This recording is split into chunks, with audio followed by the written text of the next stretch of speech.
काले जंगल में पेल मूनलाइट के नीचे फीन्स वेनरेबल बाई को भागने में मदद कर रहे थे। तभी एक आवाज आई जिसने सबको रोक दिया। सबने देखा बाई लियन दूसरों के साथ आ रही थी। वेनरेबल बाई ने चैन की सांस ली। लियनेर, अच्छा हुआ तुम बच निकली। ओ एल्डेश बाई, हम इन बच्चों से अभी मिले, तुम इनके साथ कैसे हो? वेनरेबल क्यूई अचानक आ गया और फीन्स की तरफ शक से देखने लगा। वेनरेबल बाई ने सारी बात समझाकर उसका शक दूर किया। फिर सबने अपनी अपनी बात बताई और इस पूरी साजिश पर अफसोस जताया। हमें क्या पता था कि वेनरेबल शी स्टेवर्ट जुओ के पीछे इतनी बड़ी चाल चल रहा था। हम तो ये सोचकर बेफिक्र थे कि अंदरूनी सेक्ट शांत हो गया, मतलब सब ठीक है, लेकिन असली चाल तो अब चली गई। वेनरेबल क्यूई ने गुस्से से कहा। वेनरेबल बाई ने भौहें टेढ़ी की। हाई वेनरेबल और सेक्ट लीडर जुओ शायद अब तक मारे जा चुके हों। हमारे जैसे बचे खुचे लोग मुश्किल से 50 हैं और अब कासी वुयू भी हमें मारने निकला है, तो हम जाएं तो जाएं कहां?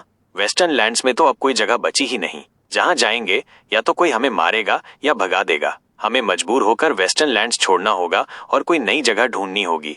ग्रैंड एल्डर ने सिर हिलाया। इतना आसान नहीं है। हमारे चारों तरफ एम्पायर के 3 गार्जियन सेक्ट्स का कब्जा है। हमें बस टियान्यू और फिर क्वानरोंग के रास्ते जाना होगा। लेकिन वहां बीस्ट टेमिंग सेक्ट है और टियान्यू में वही 3 गार्जियन सेक्ट्स हैं।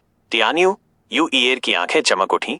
मास्टर का परिवार तो टियान्यू में सबसे बड़ा है ना? जब हम मिस्टिकल हेवन सेक्ट पर हमला कर रहे थे तब वो हमारे साथ थे। अब हम मुश्किल में हैं तो वो जरूर मदद करेंगे। ग्रैंड एल्डर ने मुंह सिकोड़ते हुए कहा, छोड़ो, मॉर्टल क्लैंस बहुत खुदगर्ज होते हैं। अगर सेक्ट लीडर जुओ जिंदा होते तो शायद वो हमारी मदद करते। अब तो वो भी हमें बेच देंगे कासी वुयू के हाथों। नहीं, मैंने उनके क्लैन हेड से मुलाकात की है। वो बहुत ही ईमानदार और नेक इंसान है। हाँ लड़की, तू बहुत छोटी है। दुनिया में कोई वफादार नहीं होता। हर कोई अपना मतलब देखता है। सेक्ट लीडर जुओ एक डेमोनिक कल्टीवेटर है और उसके जैसे शातिर इंसान का क्लैन भी चालाक ही होगा। वो हमारे जैसे बेघर लोगों के लिए एम्पायर के 3 सेक्ट से दुश्मनी क्यों मोल लेगा? ग्रैंड एल्डर ने फिर से सिर हिलाया। मेरे हिसाब से हमें किसी और पर भरोसा नहीं करना चाहिए। सबने हाँ में हाँ मिलाई। बस यू ईयर ही मुंह फुलाए रही। उसे लुओ युनहाई पर भरोसा था क्योंकि उसने खुद उनके साथ मुसीबत झेली थी। वेनरेबल बाई की आंखों में चमक आई। शायद हमें टियान्यू की कोशिश करनी चाहिए। क्या? बाकियों ने चौंककर उसकी तरफ देखा। वेनरेबल क्यूई ने चिंतित होते हुए कहा, टियान्यू तो उन तीनों सेक्ट्स के इलाके में आता है। वहां तो खतरा बहुत ज्यादा है, इसीलिए तो वहां सुरक्षित रहना मुमकिन है। वेनरेबल बाई ने मुस्कुराते हुए कहा, सोचो, किक्सी वुयू कभी सोच भी नहीं सकता कि हम उसी की नाक के नीचे छुपेंगे टियान्यू में। वो तो अपनी फौज कहीं और भेजेगा। अगर हम तेजी से काम करें तो उससे पहले ही हम निकल सकते हैं। बाकी सब हैरान रह गए और थम्स अप दिखाया। तो फिर सबने फैसला किया कि टियान्यू को रास्ता बनाकर वेस्टर्न लैंड से बाहर निकलना ही सही होगा। 3 महीने बाद एक घने जंगल में कुछ लोग सांसें फूंकते हुए आगे बढ़ रहे थे। इस समय तक ग्रुप ने अपने पीछा करने वालों को चकमा देने के लिए अलग अलग रास्ता पकड़ा था। अब सब घूमकर टियान्यू पहुंचे थे।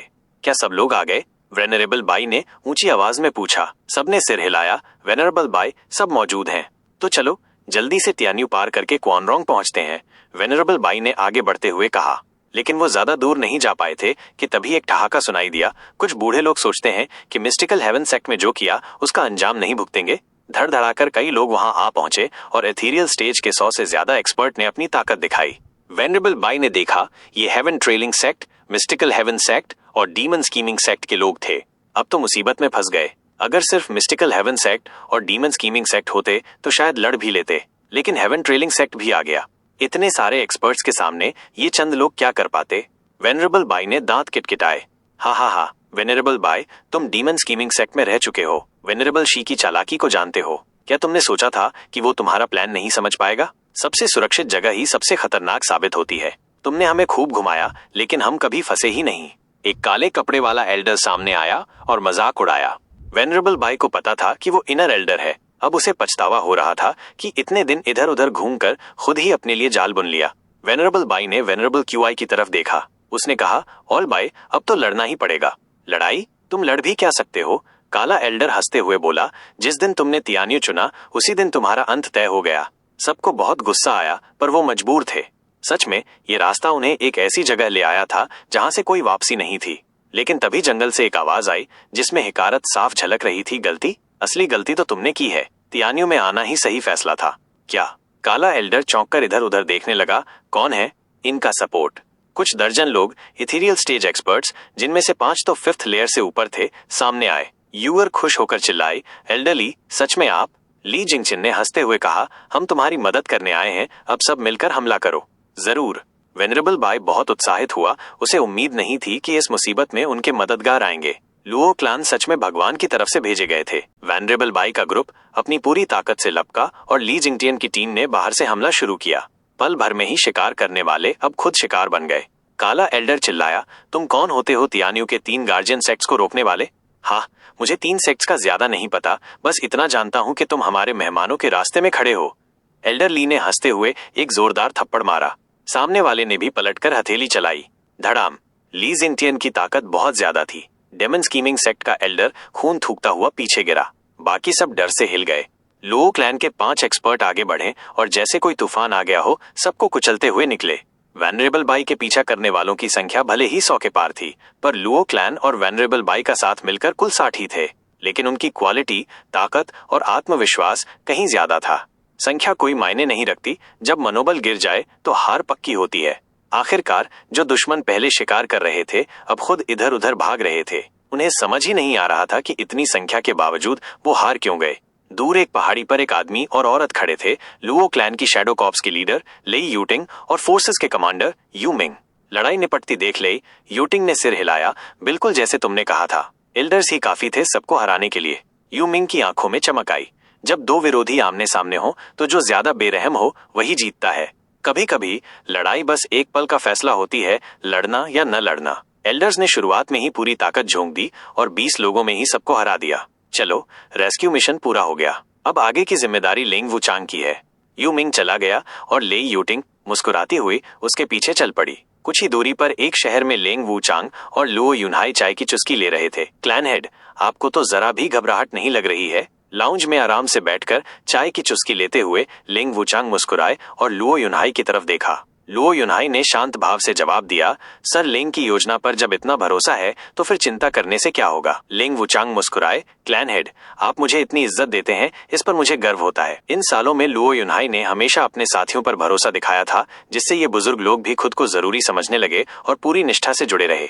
लुओ युनहाई कुछ नहीं बोले, बस हल्की मुस्कान दी। थोड़ी देर बाद कदमों की आवाज आई और ली जिंगटियन की भारी आवाज गूंजी, क्लैन हेड, हम सबको ले आए हैं, उन्हें अंदर लाओ। लुओ युनहाई खुशी से खड़े हो गए। लेंग वुचांग भी मुस्कुराते हुए खड़े हुए।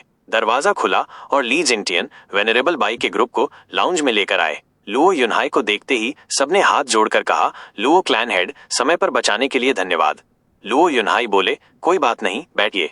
लुओ युनहाई ने हल्के अंदाज में कहा, लुओ क्लैन को अकेले ब्रदर जुआओ ने खड़ा किया है। आप सब उनके करीबी हैं तो हम सब एक ही तरफ हैं। जब पता चला कि आप मुसीबत में हैं तो हमारी जिम्मेदारी थी मदद करने की। आखिर हमने पहले भी साथ मिलकर लड़ा है। लुओ युनहाई की ये बातें सुनकर सबकी आंखें नीचे झुक गईं। वो अभी तक संदेह में थे कि क्या लुओ क्लैन पर भरोसा किया जा सकता है या नहीं, लेकिन क्लैन हेड ने यह साबित कर दिया कि इस दुनिया में वफादारी अभी भी जिंदा है। सिर्फ जुआओ फान से रिश्ते के कारण उन्होंने अपने लोगों की जान दांव पर लगाकर इन्हें बचाया। लुओ क्लैन का ये काम सीधे सीधे उन्हें तीनों सेक्ट्स का दुश्मन बना रहा था।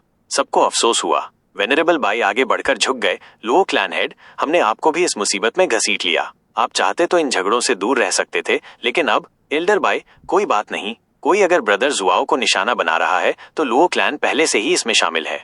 लुओ युनहाई की आंखों में चमक आई, चेहरा सख्त हो गया। जब मैंने क्लैन हेड की जिम्मेदारी ली थी उसी दिन कसम खाई थी कि ब्रदर जुआओ का दुश्मन लुओ क्लैन का दुश्मन है। चाहे कोई भी हो, जितने भी हो, लुओ क्लैन हमेशा ब्रदर जुआओ के साथ खड़ा रहेगा।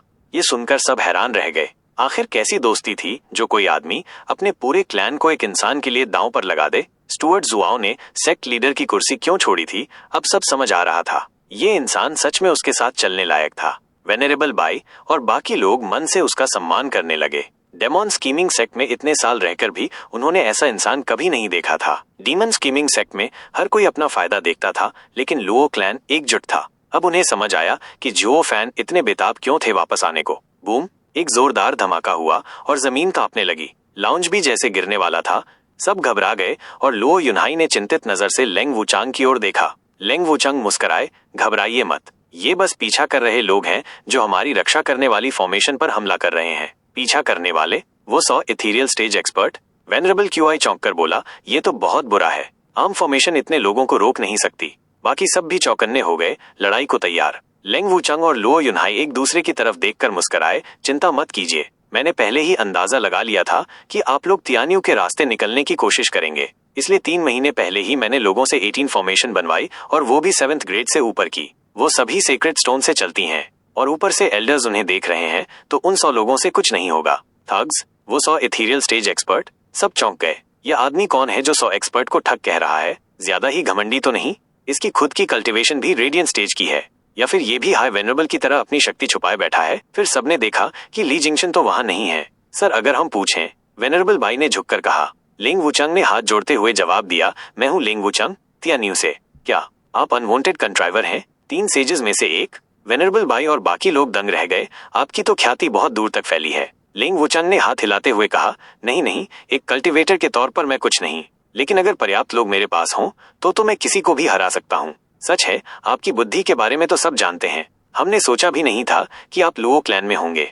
हम तो हैरान हैं। वेनरेबल बाई और बाकी ने सिर हिलाया। उन्हें पता था कि कल्टीवेशन के मामले में भले ही लिंग वुचंग बहुत आगे ना हो, लेकिन रणनीति में वो बहुत आगे है। उसके पास सैकड़ों लोगों को चलाने की क्षमता है। कल्टीवेशन की दुनिया में, खासकर वेस्टर्न लैंड्स में, बड़ी लड़ाइयां बहुत कम होती हैं। लेकिन अब जब 3 सेक्ट्स का पीछा लगा है, तो अब उन्हें ऐसे तेज दिमाग वाले की जरूरत थी। उनका इशारा समझकर लिंग वुचंग मुस्कुराए। यू मिंग की रिपोर्ट के मुताबिक वो लोग लड़ाई शुरू होते ही भाग गए। उनकी ताकत एक जगह पर टिक नहीं रही। इसका मतलब है कि उनका कोई लीडर नहीं है। बाहर से देखने में भले ही वो इथीरियल स्टेज एक्सपर्ट लगे, लेकिन असल में तो वो बस ठग ही हैं। उनसे निपटने का सबसे अच्छा तरीका है 3 हमले। पहला जोरदार हमला, दूसरा उनका मनोबल तोड़ना और तीसरा उनकी कमजोरी का फायदा उठाना। उसके बाद वो खुद ही भाग खड़े होंगे, इसलिए चिंता की कोई बात नहीं, वो जल्द ही भाग जाएंगे।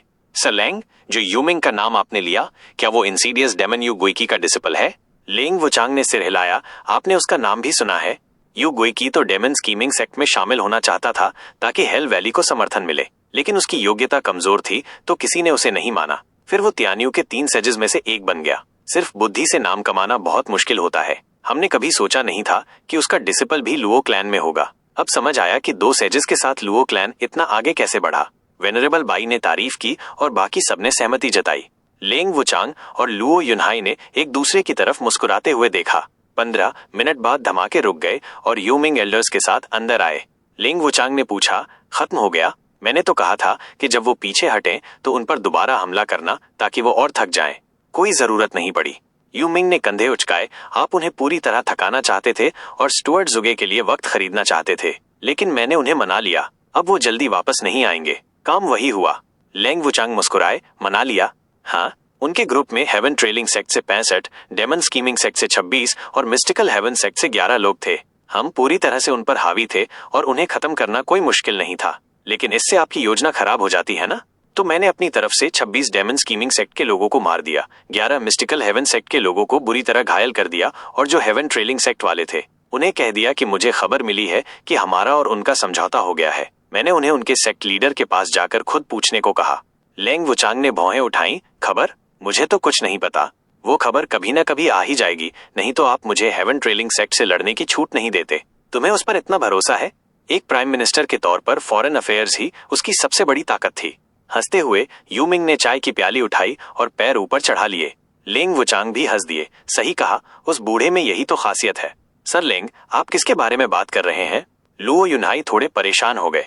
लिंग वुचांग की आंखों में चमक आई और उन्होंने झुककर कहा, क्लैन हेड जुगे चांगफिंग ने 2 महीने पहले संदेश भेजा था कि वो दूसरे देशों का दौरा खत्म करके लौट रहे हैं।